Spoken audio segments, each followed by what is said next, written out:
Hey, ¿qué tal, mi gente? Bueno, si te integras ahora, quiero que sepas que esta es la sección número 3, ya la parte final de nuestro programa. Hemos estado hablando desde el principio del petróleo y su manejo geopolítico.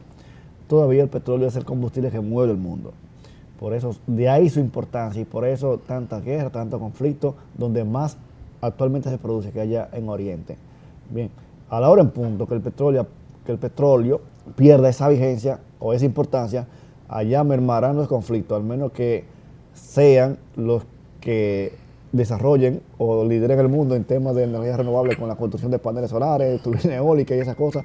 Y está feo porque China es que produce el mayor porcentaje y exporta de los compuestos que están liderando la transición energética, que son los elementos de tierra rara que hemos hablado aquí. Bien, así que usted verá, los conflictos se van a mudar a China en aquel momento. Así es, y cuidado si República Dominicana entra en esos conflictos porque bueno, se descubrió tierra rara.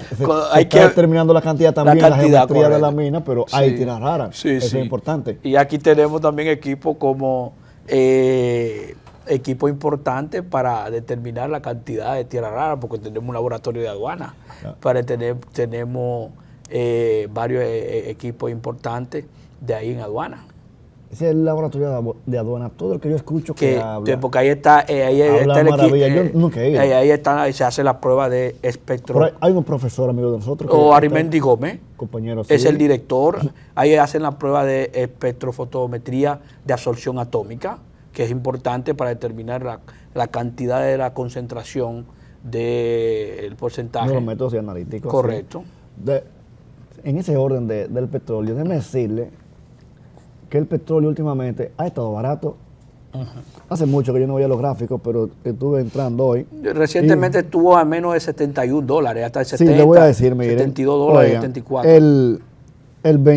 Hoy estábamos, el 21 de agosto, el petróleo bajó a 71.49. Correcto. ¿Y usted ha escuchado hablar de reducir los precios de combustible? Sobre todo la gasolina. Sí, la gasolina, porque aquí lo que se está bajando es el gas natural y algunos otros combustibles, pero el combustible es lo que más se consume aquí, que es la gasolina, y el GLP no lo han bajado del combustible. Entonces, esos precios que todavía tienen los combustibles hoy, aquí en República Dominicana, es de cuando la pandemia, cuando aumentó en ese momento a más de 120 dólares el barril. Y todavía están diciendo que están subsidiando.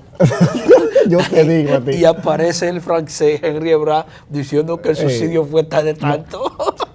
Cuando uno hace estos comentarios, no es que uno quiera atacar a nadie, ni un gobierno, ni nada por el estilo. Sí, porque de una vez vienen. Si tú dices algo que favorece al gobierno de turno, tú eres gobernista. Si tú dices algo que no lo favorece, ya tú eres de la oposición. No, nosotros no somos de oposición. De hecho, cuando yo es PRMista, muy trabajador en el partido, es político activo, bien, mueve gente. Así es. Entonces, solo hacemos comentarios de realidades que uno vive. Porque criticamos también, no porque uno es un partido, uno tiene que ser borrego de un partido.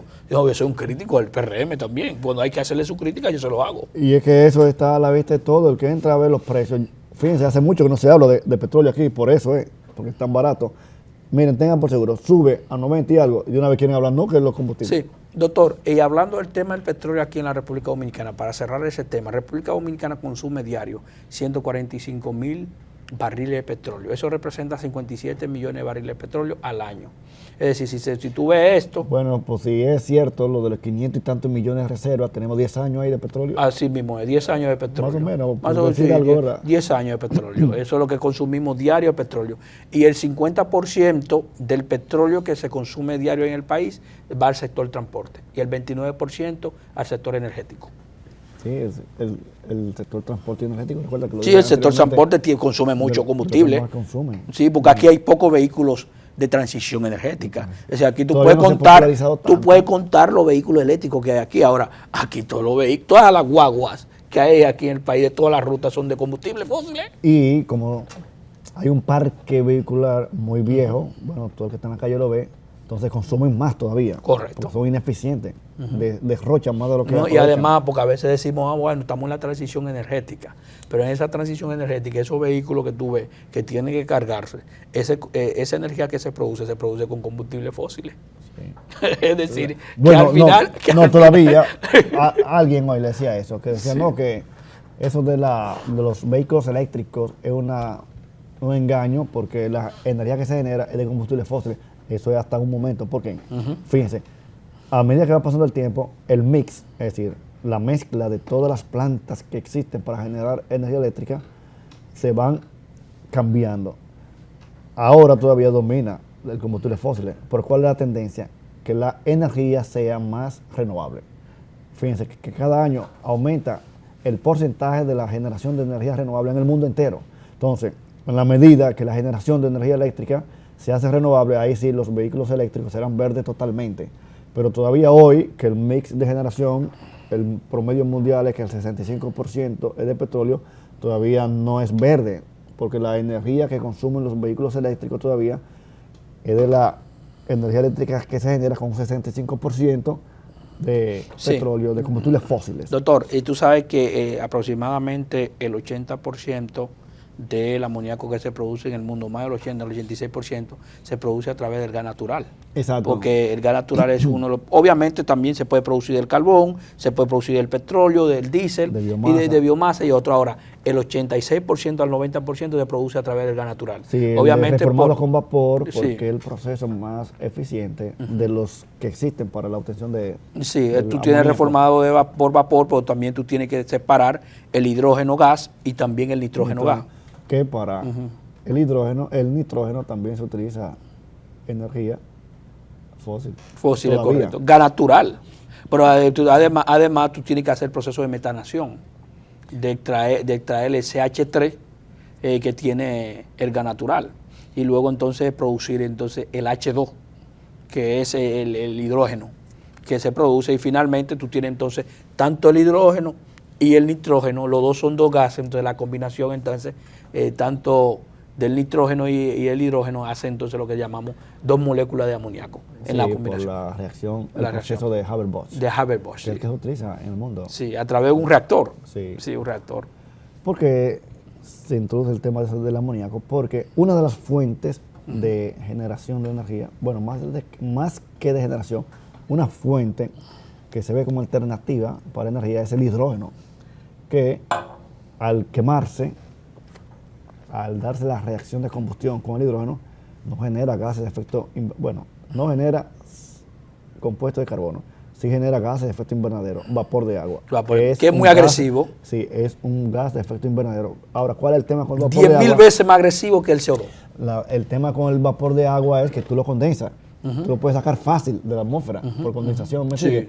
Pero los de carbono y nitrógeno todavía es difícil. Esa es la ventaja. El vapor de agua es un gas de efecto invernadero y potente. Y potente, porque se utiliza el punto de referencia para determinar qué tan potente es esos gases de efecto invernadero, es parte del CO2, qué tan fuertes son a partir del CO2. Sí. Por ejemplo, el CO2 es el primero, entonces luego se calcula el NO2 o el NX, que para determinar qué tan fuerte es con respecto al CO2. Sí, de hecho hay un índice. Hay un índice, yo tengo el libro allí en la casa. Que lo tabula para cada compuesto. Para cada compuesto, así Entonces, al generar con hidrógeno, aunque se produce vapor de agua, es manejable. Tú lo condensas y ni siquiera puede ir a la atmósfera. Tiene agua incluso. Así es.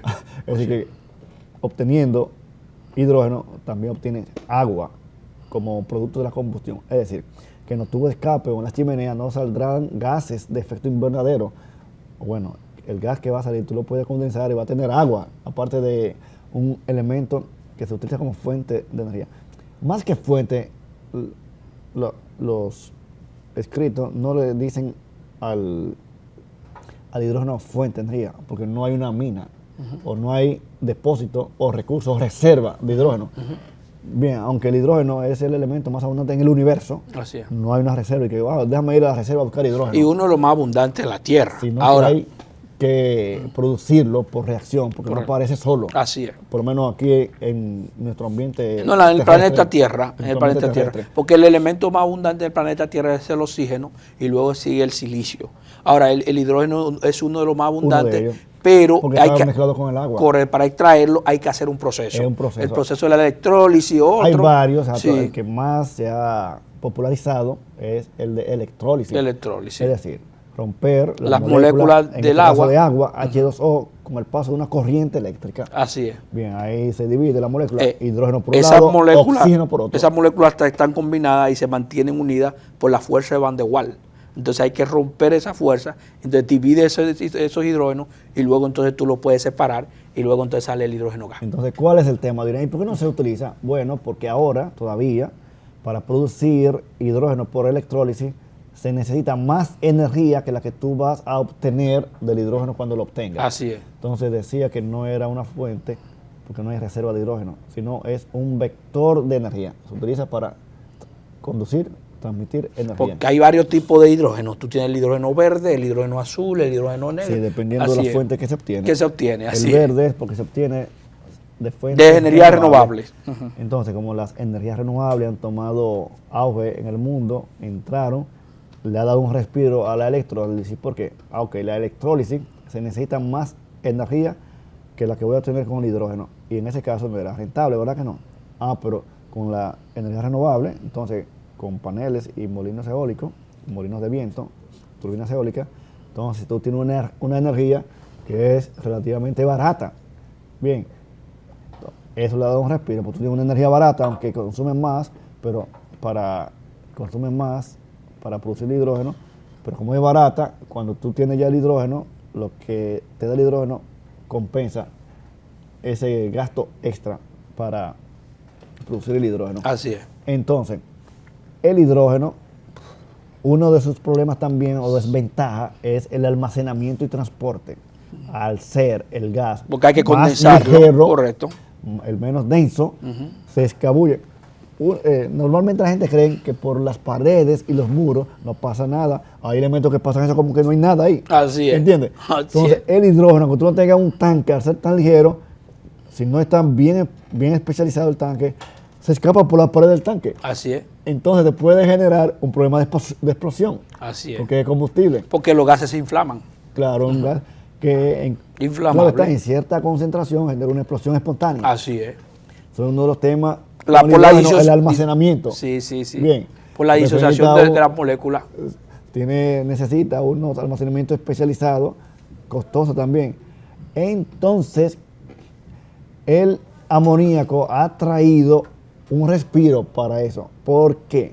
Bueno, como para obtener el amoníaco tú necesitas hidrógeno y nitrógeno. Así es. El hidrógeno lo obtiene por fuente renovable, hidrógeno verde. El nitrógeno también lo puede obtener. Entonces va a almacenar ese hidrógeno, no como hidrógeno puro en tanques especializados, en líneas de conducción muy especializadas que encarecen los sistemas, lo procesa en amoníaco, y como ya el mundo domina bien la técnica del amoníaco, lo almacena en amoníaco. Ya cuando tú necesitas entonces la energía del hidrógeno, el amoníaco... Tú lo extraes del amoníaco, así es. Así es. Es por eso que el ingeniero introdujo el tema del amoníaco ya en esta etapa final, para darle esa nueva forma que está en análisis. Todavía no hay una planta comercial de hidrógeno verde con nitrógeno. Bueno, en el 2022 se iniciaron trabajos, tanto en Estados Unidos como en Europa. Sí, que hay que decir también, doctor, que a través ya entonces del amoníaco se puede producir diferentes tipos de fertilizantes. Sí, es otra cosa. Porque lo que estaba comentando era el amoníaco. Porque la misma planta de producir el amoníaco. Almacenador de energía. Sí. Pero el amoníaco se utiliza mucho para temas agrícolas. Fertilizante, porque se puede utilizar, bueno, en la misma planta de producir el amoníaco, donde tú separas el nitrógeno gas y el hidrógeno gas, también entonces tú lo puedes utilizar para procesar el amoníaco y luego entonces ese amoníaco producir entonces fertilizante, como la urea. Está también fosfato amónico, el fosfato amónico, el nitrato armónico, también está el sulfato amónico, también está el fosfato, el nitrato de amonio, el nitrato de amonio, carbonato de amonio, también está el fosfato de amonio. Todos esos son fertilizantes que se utilizan en la agricultura, como dice el doctor, y los mayores productores de fertilizantes en el mundo es Rusia produce, por ejemplo, el 18% de todo el fertilizante. Como el proceso que más se utiliza con el reformado de vapor. Y ellos son los mayores productores de gas. Esa materia prima es que determina dónde más se utiliza o se genera el amoníaco. Y Brasil también. Sí. Brasil también, porque Brasil utiliza mucho fertilizante. Así es. Hasta la próxima. Ya usted sabe, nos vemos el próximo sábado cuando el reloj marca a las 8.